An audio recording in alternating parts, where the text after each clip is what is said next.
একটু গভীরভাবে নিজের বিবেককে প্রশ্ন করে দেখুন তো, কি এক অসাধারণ সুসংবাদ আর কি এক অবিশ্বাস্য সার্টিফিকেট। স্বয়ং নবীজি সাল্লাল্লাহু আলাইহি ওয়াসাল্লাম বলছেন, আল্লাহ ও তার রসুল তাকে ভালোবাসেন।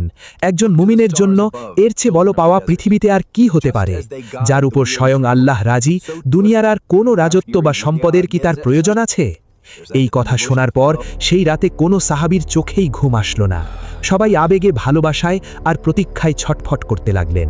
হযরত উমর রাদিয়াল্লাহু আনহু পরবর্তীতে আবেগজড়িত কণ্ঠে বলেছিলেন, আমি জীবনে কোনোদিন সেনাপতি হওয়ার বা নেতৃত্ব পাওয়ার ইচ্ছা করিনি, কিন্তু সেই রাতে আমি শুধু এটাই কামনা করছিলাম যে কাল যেন আমাকেই ডাকা হয়, কাল যেন আমি সেই সৌভাগ্যবান ব্যক্তি হতে পারি।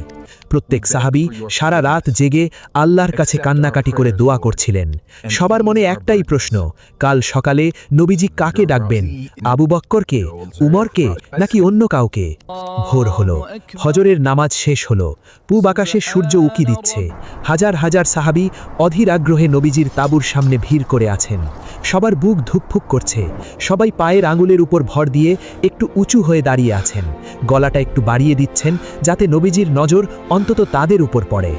নবীজি তাঁবু থেকে বের হলেন, তার হাতে সেই কাঙ্ক্ষিত বিজয়ের পতাকা। সকালের স্নিগ্ধ বাতাস এসে সেই পতাকা দুলিয়ে দিচ্ছে। সবাই মনে মনে ভাবছেন, হয়তো আজ আমার নামটা উচ্চারিত হবে।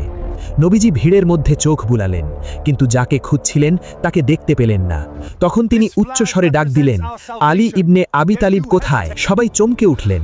হযরত আলী রাদিয়াল্লাহু আনহু, কিন্তু তিনি এই মুহূর্তে যুদ্ধ করার মতো অবস্থায় নেই। সাহাবীরা অত্যন্ত আদবের সাথে নিচু স্বরে জানালেন, ইয়া রাসূলুল্লাহ, আলীর তো চোখ উঠেছে। তার চোখের ব্যথায় অবস্থা এতটাই খারাপ যে তিনি চোখ মেলেই তাকাতে পারছেন না। আলো তো দূরের কথা, তিনি তীব্র যন্ত্রণায় তাঁবুর ভিতর শুয়ে আছেন। নবীজি বললেন, তাকেই আমার কাছে নিয়ে এসো। কয়েকজন সাহাবী দৌড়ে গেলেন। তারা হযরত আলী রাদিয়াল্লাহু আনহুকে প্রায় ধরে ধরে অত্যন্ত সাবধানে নবীজির সামনে নিয়ে এলেন। হযরত আলী রাদিয়াল্লাহু আনহুর চোখ তখন তীব্র ব্যথায় লাল হয়ে আছে, ফুলে গেছে। ভোরের আলোতে তাকাতেও তার খুব কষ্ট হচ্ছিল। তিনি কোনো মতে মাথা নিচু করে নবীজির সামনে এসে বসলেন। নবীজি তার আদরের জামাতা এবং সাহাবীর এই কষ্ট দেখে ব্যথিত হলেন। তিনি হযরত আলী রাদিয়াল্লাহু আনহুর মাথাটা পরম মমতায় নিজের দিকে একটু টেনে নিলেন। তারপর তিনি তার পবিত্র মুখের একটুখানি লালা আঙুলে নিলেন এবং পরম মমতায় হযরত আলী রাদিয়াল্লাহু আনহুর দুই চোখের উপর লাগালেন, আর সাথে সাথে আল্লাহর কাছে দোয়া করলেন। সুবহানাল্লাহ! যে চোখের যন্ত্রণায় হযরত আলী রাদিয়াল্লাহু আনহু একটু আগেও কাতরাচ্ছিলেন, নবীজির সেই পবিত্র স্পর্শ লাগার সাথে সাথেই চোখের পলকে সেই ব্যথা গায়েব হয়ে গেল।